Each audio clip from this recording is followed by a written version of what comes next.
Hi, I am Sean, and I'm the Saint.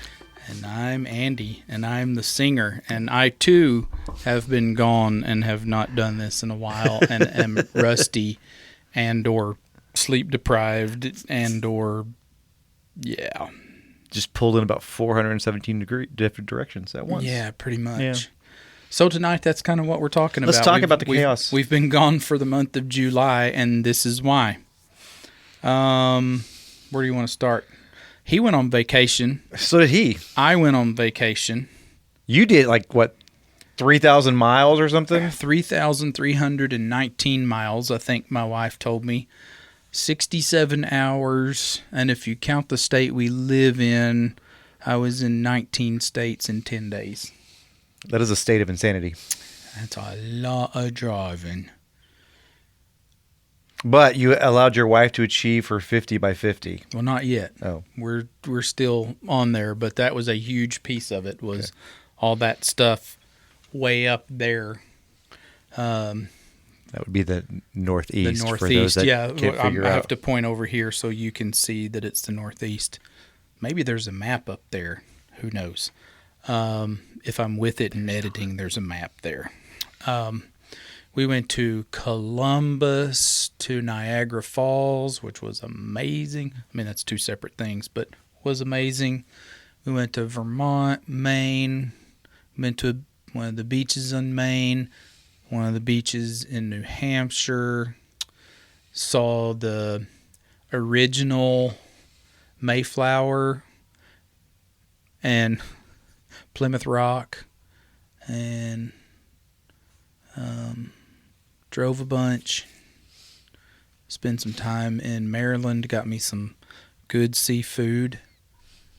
West Virginia, and then just we made basically a really big circle that started here and went and then went down the coastline of the American Northeast and the original 13 colonies.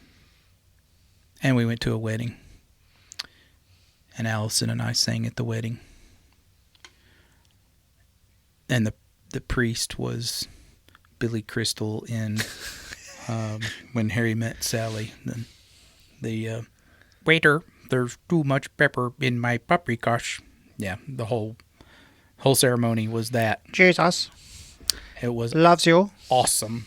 It really was awesome. He did a great job. Love is patient. The first 10 minutes was pretty hard for me to concentrate, if I'm just being honest. If my flesh is being honest about the state of being at the moment, wasn't really paying attention. I was just laughing on the inside and making side-eye looks at Allison, because we had just watched that with Michelle maybe a week or two before that, so it was fresh in our minds. Yes. I'm sure we did more than that, but I'm still recuperating from that trip, much less all the other stuff. So we took 10 days to do all that. Saw lots of cool stuff, drove lots of cool miles. And I think I can finally say, after 16 years of traveling across the country with my family in a car, this was the first time that it was actually pretty much perfect. Is that because your middle son wasn't there? I was going to say, except for the fact that one of my children was missing. Maybe he's the missing link. I don't know. Ryan, we'll have to talk about that. But we had no car trouble. No credit cards got canceled because I bought gas. No computers got stolen. No guitars got stolen. Computers didn't fill the car up in 3 different states and have my credit card canceled on me because they thought it was fraudulent. You have had some legendary I have had vacation some stories. very legendary. I mean, very like vacation National stories. Lampoon's quality situations. I'm pretty sure some of the stuff that I have witnessed and experienced in vacations would actually make Clark Griswold lose his mind even further than he normally does. So, yeah, we had a really good time. No issues whatsoever. It's pretty perfect, except for one person was missing out of that equation, but he had to work, and we got a free dog sitter out of the deal, so it worked out pretty well. you also went on vacation. I did. And so we were blessed with somebody in the community that gave us a week-long stay at a Airbnb in Canyon City, Colorado. Canyon City, Colorado. So we were in the southern kind of part of the state of Colorado and kind of in the desert. I would call it the desert highlands. I mean, the mountains were 7,000, 8,000 feet high. You know, it's not like Pikes Peak. We could see Pikes Peak for part of it, but it was a week of Sabbath. So I specifically told the church I am off limits for the week, and Did I you only stick to that? I did. I had one person contact me, and I told them, I said, I'm on, vacation. That if this is something that you need to, address, take it up with a deacon or an elder. Well, I tried really hard not to do anything except for like text you, I'm praying for you, or check in and see how you were doing. Yeah, those were good. Those are fine. But But I was hoping that you would I disconnect from your I did. pastorly job. You know what? One of the things I did in July, sorry to interrupt. One of the things I did in July was purchase wood glue to fix this stupid chair before I kill myself. And he still hasn't fixed it. Yeah, it's sitting on my dining room table right now. So I had a month to fix it. It would have really cured. Well, minus 10 nicely by days now. because you were gone. Yeah, true. Okay. Anyway, sorry. You were Canyon City. So we were Canyon City, and we stayed at this little house out about 10 miles outside. So we were up. I mean, our backyard was a 70-foot foothill. And so that was made for an amazing place for Bible study in the morning at sunrise. But for us, it was about Sabbath. So we really leaned into rest. We lean into the aspect of ceasing. So I stopped worrying about things for the church. We didn't think about the farm. We didn't think about anything besides where we were at in the moment, at the present. Very good. Yes. That's what I was praying about for you. Yes, So it good. was. We delighted. We did fun things in the mornings. Usually in the afternoon, a storm would come in, so we would go back to the house and rest. Or play board games, or watch, a movie or something. But some of the cool things that we did, we got to go hiking on several days. We did one was called Trailhead Drive, and it follows kind of the river and one of the main roads, but it's up on the side of the mountain, and so you're walking through several tunnels. And Cool. basically, it came down to it was an original. Tunnels were made when they ran water from in like 1905. All the way through the Royal Gorge. Ooh. Okay. And so we were able to walk kind of along where that water runs. We did that one day. We went to Royal Gorge. We rode the train one day. At Royal Gorge, my daughter and I did the cloud sky zip line. That's 1,200 feet above the bottom of the gorge, and we went across it. It's about 2,000. I think it was like 2,200 feet long. Yeah, wasn't it like roughly a half a mile? Roughly, something like that? a third to a half of a mile. And it was a blast. Now, so I mean, there was one point where I'm just like arms out, like, I'm loving this. Until you get to the end at the stop and you're like, oh, this is going to be bad. And then all kinds of funny faces happen. So we just did stuff like that. It was nice. We took our time getting there. If we wanted to go and see something, we would go and see it. If we didn't, we just kept going. We tried different places to eat at. We cooked a lot of our own meals and stuff like that, but we had fun. But did you see the world's largest rocking chair like I did? I did not see the world's largest rocking chair. We did overlook So it was the world's largest. I think it was dust ball or whatever. We could have gone and seen that, but we decided not to. You should have. That Or was twine. I don't know if it was a ball of twine or something. It was something goofy like that. We're like, yeah, we don't really need to. You should have. Yeah. Those are the things that really make the trip. We did go to Bent's Fort. Sure. It's- Yes, you did. Yeah. It's one of the it's like a very old adobe fort, and it was like right there on the edge of where Mexico and the territories had started, way up there in Colorado. And so that was really kind of cool to go and read about that, because the guys were the people were from Missouri originally. Real. Yeah. So we just did fun stuff like that. It was nice to be just with the family. The hard part for me was I knew that there were several activities that we did that Finn would have loved. That was sometimes kind of the moment for me. I'd have to kind of take a pause, but I think everybody had a good time. and it was a great way for us to just kind of end the summer, so to speak. Yeah, we haven't really talked much about this, so I haven't asked you some of the questions I really wanted to ask you. So, I mean, it felt to me like anyway there was some definite healing time as part of that as well, just in being together, Yeah. focused on one another, and having a good time. And Yeah. I think that was my main prayer for you, was that yes, you would get some rest, but that you would actually maybe rebuild some bonds that they're not strained, not in like relationally, but just from the trauma of all this. And I know like your big kids have been struggling with some things, and you know, with just dealing with that trauma. And so I was really praying that would give you guys some time to just be. Yeah, we were able to just be in the presence, and that was really important. That's awesome. So we laughed a lot. We, just had fun. Saw Superman. Oh, hell, Superman. That was actually, it reminded me of the kind of the Christopher Reeve Superman. It really had that kind of 80s. He actually did some of the intro was very 80s-esque. Oh, really? Yeah. But I actually really enjoyed it. I think it put a nice, human kind of touch to Superman. It really kind of leans into the what is your favorite Superman movie, do you think?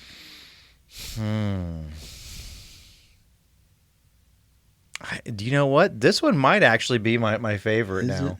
Originally, I would have said Superman 1 or no, Superman 2 probably. That's the one with like General Zod and all them from back with Christopher Reeve. Is that the one where the three? Yeah. Okay. Yeah. I was going to say that's probably my favorite. Where he loses his power for some time, Yeah. and then has to. Oh yeah, tricks him. that's my favorite. That was my favorite. But this one might actually take the cake. Actually, Really? it might just be slide out a little bit. I haven't seen it yet. James Gunn did a really good job. Good. What else did you do? Let's see. We we took some off-roading with our vehicle and went to Dinosaur Flats where they had like a lot of the Bone Wars. We got a little bit of history lesson about that whole area, and that was pretty interesting. Like we heard about the Bone Wars and the Train Wars. Lots of wars, huh? There was, and both of them were fought slightly differently. The Bone Wars had a whole lot less ammo. The Train Wars had Bat Masterson as one group, and they were actually shooting at each other. But that's so crazy. The Bone Wars was more of just a race to see who could find the biggest, skeleton. So I think it was like a Haplosaurus or something like that. What was the biggest surprise of the trip that you didn't expect? That's not the right way to phrase that question. What was something that jumped out at you that you didn't expect to enjoy but really did?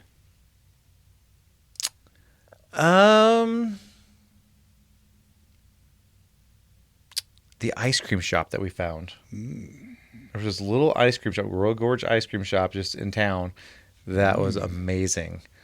And we went there several times. That was probably my kind of a little simple thing that I really enjoyed. Yeah, I mean, really, I guess one of the things that surprised me is that the part of Colorado that we were at. I think when I envision Colorado, I'm thinking of the pine forest and all, Snow-capped mountain. The snow-capped mountain, and that's not what this was. This was much more the desert kind.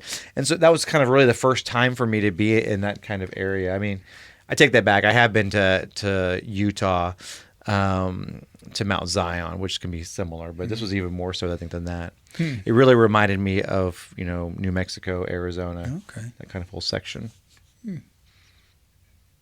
So it has its own set of beauty to it. It's a different type of beauty because, here we left, everything was green, and we go there and everything's brown.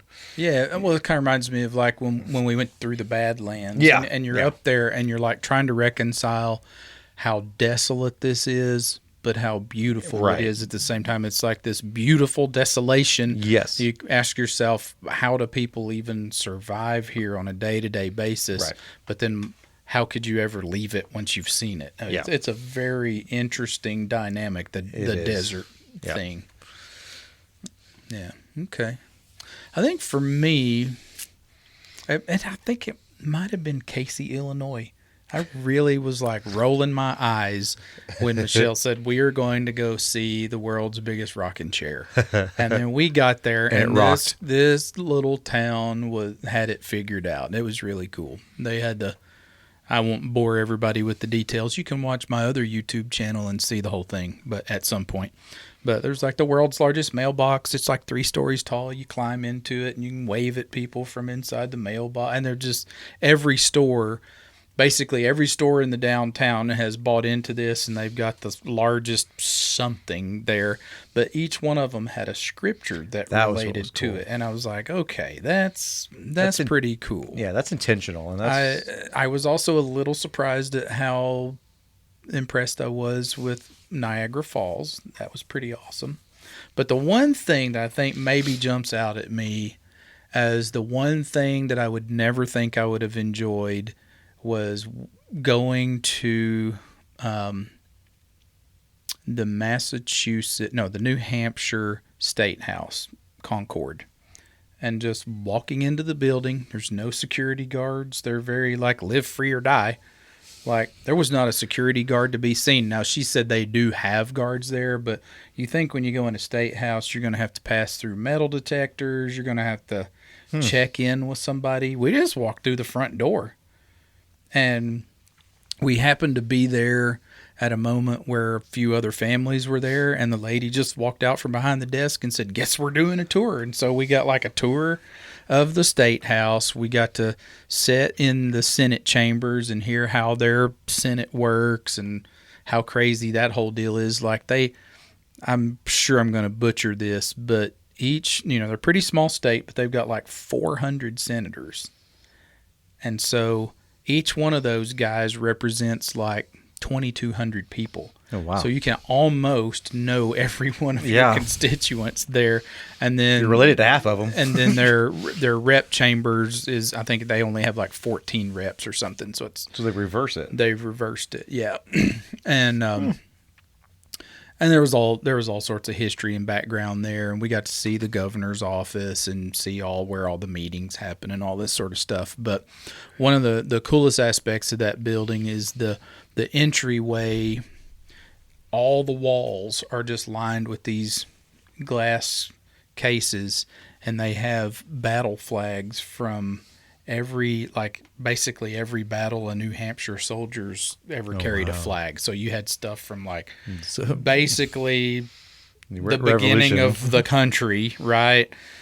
All the way through Civil War and World War I. And I think there was some from World War II, but anytime a New Hampshire soldier had been in battle and carried a flag, they had one of those flags. Wow. And so they each have little plaques there that tell what regiment, what battle, where it was located, and they're all like barely intact. I mean, some of them, like one flag's there's only like this much left of it, and you could tell it was a flag, but it was like burned and ripped and cut and just dirty and just gross looking. And I was like, okay, that's pretty cool. That's like a cool testament to your history and, if you want to call it, your salute to your warriors. And I thought that was really cool. But yeah, we just got to walk all over the state house and do whatever we wanted to, basically, as long as we were behaving. So those were two of the main highlights of that trip that I really didn't expect to enjoy. I was like, okay. But no, it was really cool. And the State House deal was just one of those deals where we saw it coming into town the night before, and it's this big golden dome, and it looks pretty cool and imposing up on top of the hill. And we were like, we should go check that out in the morning. And that's pretty cool. Just got up and went over there on our way out of town. Random. So then, we were both gone for basically 3 out of the 4 weeks of July. Would you say? One of us was gone, or the other one was gone. Yeah. So I forgot how to do church. I will say, when you were gone, church on Sundays were really entertaining because we didn't have my microphone set up back right. Oh yeah. The youth pastor lied to us. They were having microphone troubles. It turns out my youth pastor did not hook in the wireless receiver for my headless microphone, which Makes it very difficult to have a microphone that works. Yeah. But we think that you came back and fixed it after I was gone. I.e., plugged it in. You're my hero. I was very blessed, actually, to have one of the local pastors that's a friend of mine that's retired to come and preach. And I heard it was a very long... It was a very long sermon. But Great sermon. He did a great job. He had some great points. Yeah, it was great. It was a great They sermon. definitely didn't beat the Baptist to lunch, though, that day. No, he made a joke at the very beginning of his sermon that we were going to beat the Baptist to lunch. And then he lied.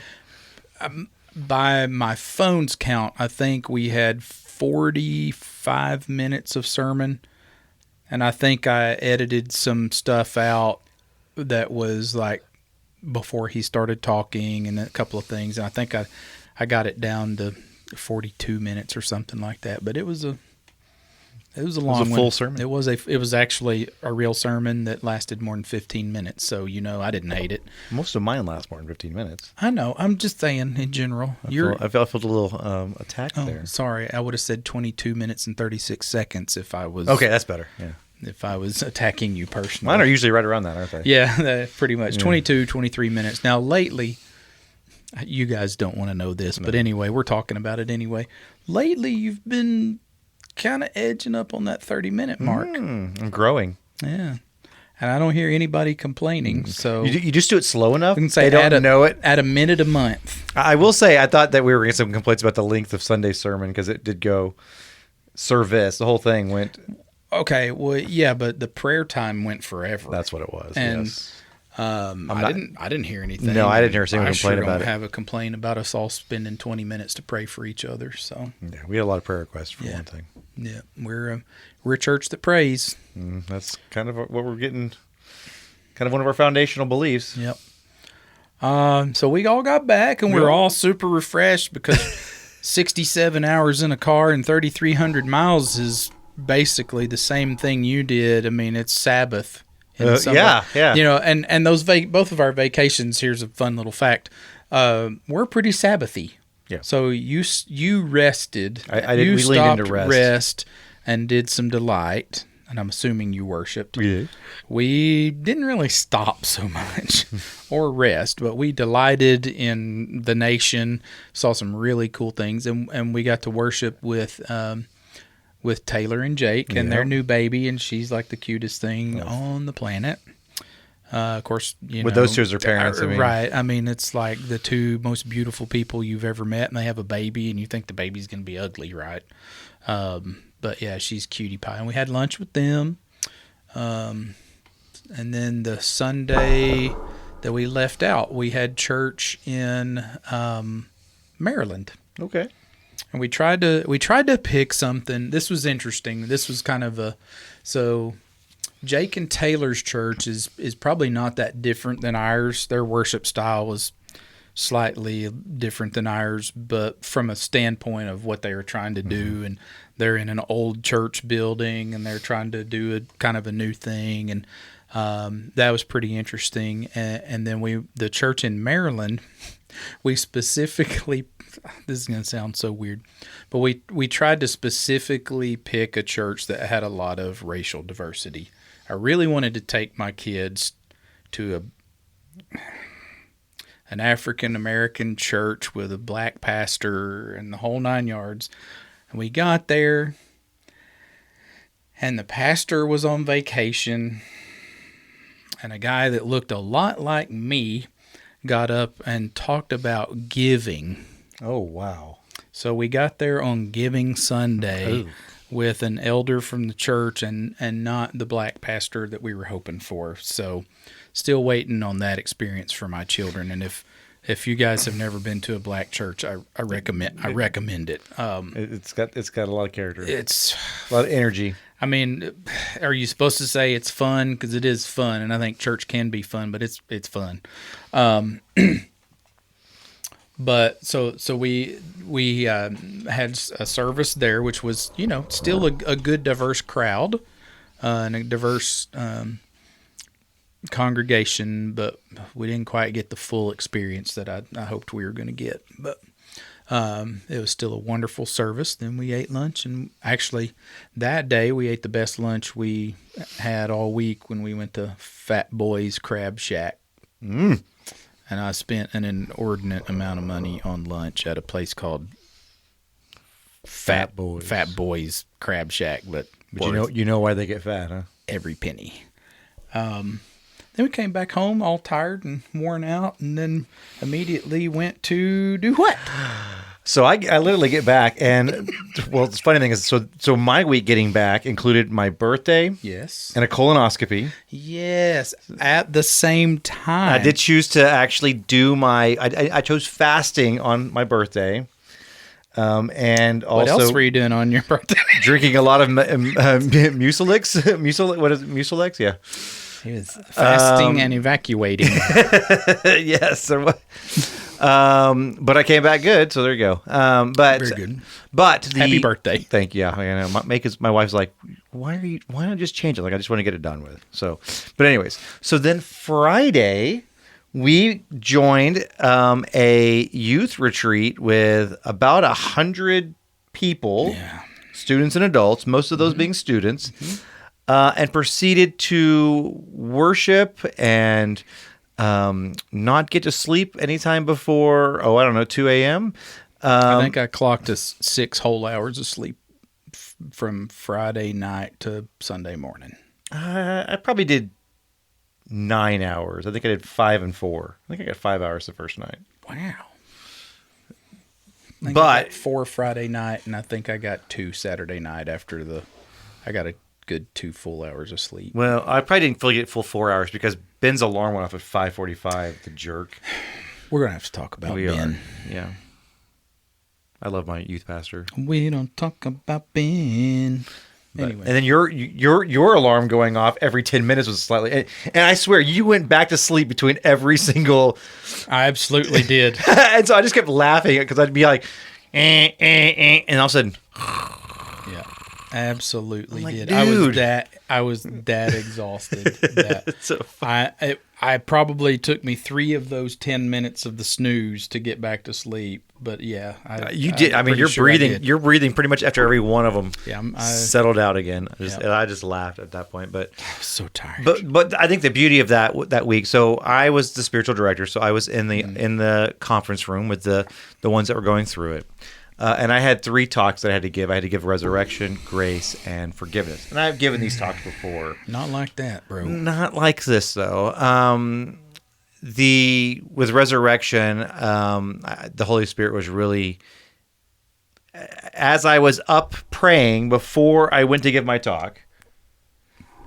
God is like, Didn't warn his wife or his friends. you're going to talk about Easter week and what happened and how you witnessed the resurrection differently because of the accident. And so I started talking, and I'm like, all right, well, if there's a spot where I feel like it fits, I'll throw it in. And all of a sudden, it was just like, and now's the time. are. And so at that point, I did go into, disclosing what Easter looked like in lieu of, a horrible death. And so that's kind of how I started. And in that process, my middle son, who's kind of, bottled this up for a long time, wasn't expecting it. I didn't warn him either. He starts crying, and, just see his friends and some of these other students just, surrounding him and holding him and comforting him. Whew, it was beautiful. So then I did grace. I didn't really talk about it in grace, but then in forgiveness, I planned on this one. So Here's how we describe what happened in forgiveness. Bro brought it, and then he dropped it, and then he smacked somebody upside the head with it. I don't know. Maybe not in that order, but whatever. Well, we talked about forgiveness and Dang, how bro. we have to be, we have to ask for forgiveness for our sins, stuff like that. Well, then I juxtaposed that with also forgiving others, and I talked about the gentleman that hit us in that fateful wreck and how I had to forgive that. And so as soon as I ended that talk and I walked down, it was this massive flood of students that came flooding up to the stairs to just be like, okay, God, here is my crap. Here's the things that I need to ask for forgiveness. Here's the people I need to forgive. And it was very powerful. I don't know that I've ever seen the pews so fully and so quickly empty I have not. at a forgiveness talk. No. Usually there's a few, but this one, it was like literally. It looked like people ran. I mean, it was they were actually coming up before I even finished talking, some of them. Yeah. There were some that were started coming up just during my talk. Yeah. And again, I'm not taking credit for this because this is all God and this is all the Holy Spirit.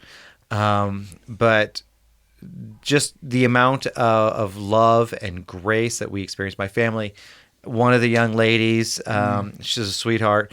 She starts bawling in the Saturday night worship, and she finally gets up and says, "I need to say something." And we're like, "Ruby, just say your one thing." And like, "No, I've got to say it." Like, okay. And she's like, "We just need to pray for the Courtneys." And so then they all surround us, and they have their hands on us, and we just one of our students, Caden, gave a rock solid, 5-minute prayer. Rousing prayer. Yes, it was a sermonette prayer.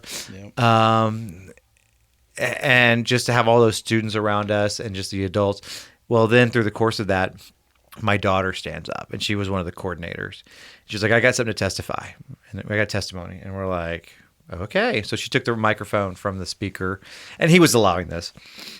And then she started talking about, not to pray the pain away, because it's the pain that draws us closer to God. And I thought that was a very beautiful, beautiful sentiment. There's people that will go their entire lives and not achieve that level of spiritual maturity. I was just standing 3 feet away with my mouth, my bottom jaw like dropping to the floor, listening to her talk about that. It was. Well, I used it on Sunday. I mentioned it on Sunday in service. No, it was amazing. Yeah, and then she went on and talked about how God has been working through her with this whole idea of abiding, to remain in the vine, the true vine, and just to what that looks like. It was. Again, it caused more tears from that. Well, then my, younger son, her younger brother, gets up and starts talking about how he, today's the first day he's really allowed himself to have the feelings that he's needed to have. He's kind of blocked it off, and he was crying again, and it was just one of those beautiful things where we had healing. And then your daughter got healing too, I would say, because she's not been able to sing the song Abide, and because my daughter brought it up, we felt that we needed to sing it, and she was upset at first. And then my wife talked with her and shared with her about the idea of worship. And I know they had a fairly long conversation. And by the end of Abide, she had her hands up, and she was back in it again. That's been a hard one for both of us. I mean, that was one of those that we sang at his celebration, and just it means something different now for everybody. It does. And that's a hard one to get through these days. I mean, we're going to do it, and we're going to keep singing it, but I think we had to get to that place to kind of realize that it's something we need to do. It's not something we need to avoid doing. Yeah. And so I think there was a lot of healing from a lot. I mean, this was the 26 kids that were going through this that had never been in it before. They all got up and talked at the end about their God moments, and they all, had something, that they gained from this weekend, whether it was great family discussion and understanding the idea of community. I think that was really the big thing, is that community. was so heavily the focus. It was infectious. Yeah. Well, I think just in general these days, community seems to be something that we've finally realized we've been missing. Yes. And I think it's become a bigger focus of church, and then in just society in general. But social media doesn't count as a community. Right. Your different threads that you're on or whatever, doesn't really meet the need for community. Yeah. Yeah. It's got to be face to face. It's got to be physical. It's got to be, there's touching involved. There's hugging. There's, back patting. There's, kicks in the rear at times. That's necessary for real community. Well, I can't wait till November, till the next one. So I'm ready to Even go. though it's over deer season. Well, I hope to be tagged out by then anyway. Sure. I do too. Well, that's about all the time we have for this. July was sort of fun. It was a lot of fun at times. It was. But also exhausting. Now it's time. Hey, man, relaxing can be exhausting. Yes. So it's time to get back. Real quick, how are you on your spiritual disciplines? These days we're focusing mostly on Sabbath and fasting. We're moving in a progression. How'd you do on those on July? I had actually have fasted several times. I'm not up to where I want yet.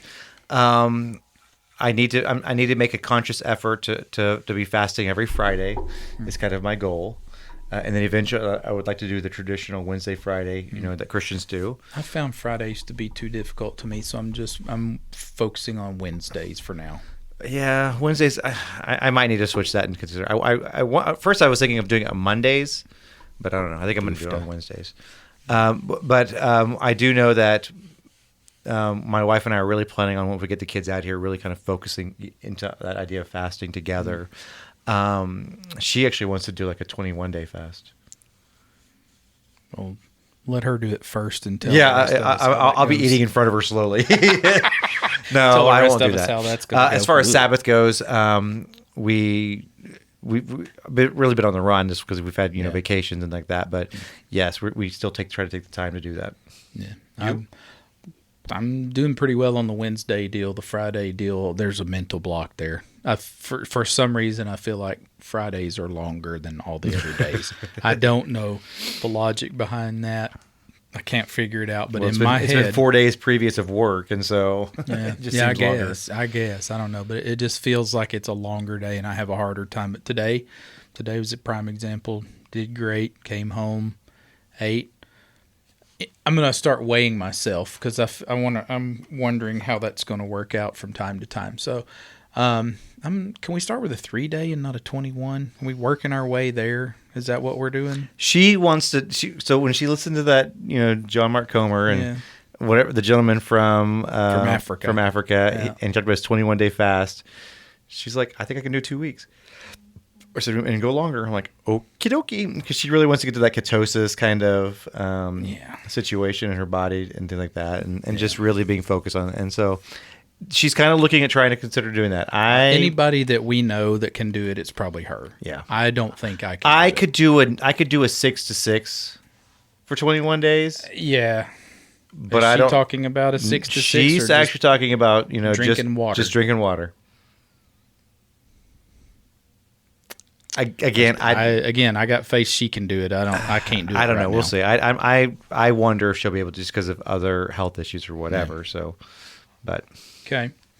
About my Sabbaths haven't been as Sabbathy lately. We had church, driving and stuff like that. Yeah. But I'll get back to that here. I'm trying to reset this week actually. So. Except you're not going to have Sabbath on this Sunday because it's your daughter's birthday party, isn't it? Yep. That's a different kind of Sabbath, though. I'm not doing anything. I'm just. Yeah, here. My wife's doing. Yeah, your wife's catering and my wife's planning, and I'm just here. I don't even know if I'm here. I haven't been invited yet. Actually, I don't think I'm going. Obviously, I'm with Luke. So yeah, we'll see. Anyway. So next week we're back to kind of our schedule. Are we back to talking spiritual disciplines? I think we're back to talking spiritual disciplines. What do we talk about next week? Well, I think we're up to either prayer, scripture, generosity, community, solitude. Solitude, we're just going to sit here quietly. Yeah. The solitude's going to be good. We'll just go. I can't do it. I really, solitude is a hard one for me. Not me, man. It's like 37 seconds. I have to do something.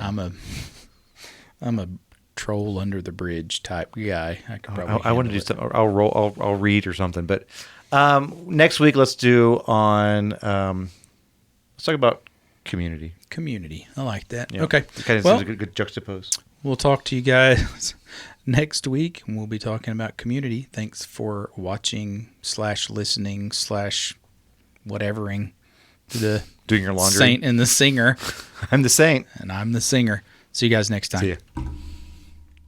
My name is Sean Courtney. I'm the pastor at Connection Point Church, and I would like to offer you a big welcome to come join us on Sunday mornings for Sunday school at 9 o'clock. We have adult Sunday schools. We have children and youth Sunday school classes available. Then following that, we have worship where we will sing praises, pray for one another, and listen to Bible study. Encourage you, that starts at 10:15. We are at 700 Sycamore Street in Monette, Missouri. Also on Wednesday nights, we have more small groups following a meal that starts at 5:30. We have men's group, women's group, single moms, children, and youth. Encourage you guys to come and join us. We believe it's very important to be actively involved in the body of Christ because here, you're family.